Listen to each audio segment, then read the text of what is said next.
Okay, today I want to demonstrate a few uses of tungsten carbide burrs made by Taita Tools.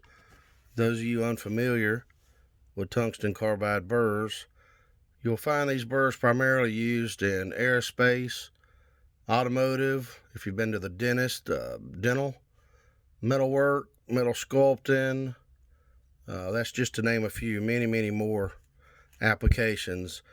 Tungsten carbide is about, I'm going to say they're going to last about 100 times longer on the average than high-speed steel burrs.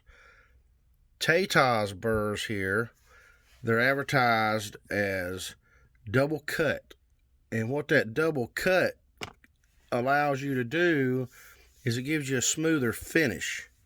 And it removes smaller chips.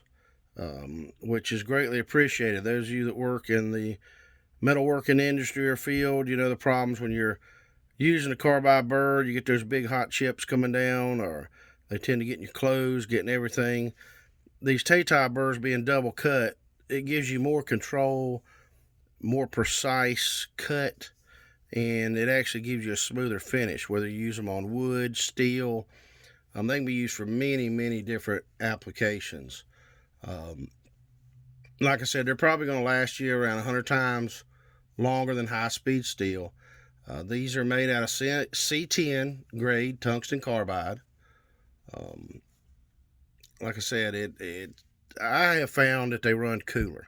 They tend to run cooler, last a whole lot longer. Just a great overall burr. Now, I use them in several different applications. Today, I'm going to be using them in a micro motor. Some of y'all, I mean, the easiest thing, most people use them in a Dremel, 1/8" shaft. These burrs, like I said, cut incredibly well. Feel free to check out the links on Facebook, other areas that they've got them posted, YouTube.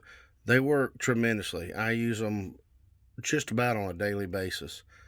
And the number one most important thing I can recommend is when you have your burrs, okay, you need to be sure that when you chuck that burr up into your tool, be it your die grinder, be it your Dremel or whatever, you want to make sure you've got that burr in there in an adequate depth, okay? Don't run it way out here. It's going to cause some flex, and it could make for a dangerous situation. You don't necessarily have to seat the burr all the way down. I generally run them down a little bit and back them off just a tiny amount and lock it in, okay? Two most important things you need to remember.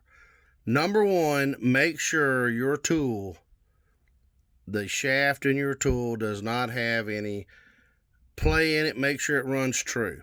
Make sure there's no wobble. If your tool's wore out, don't use these burrs, okay?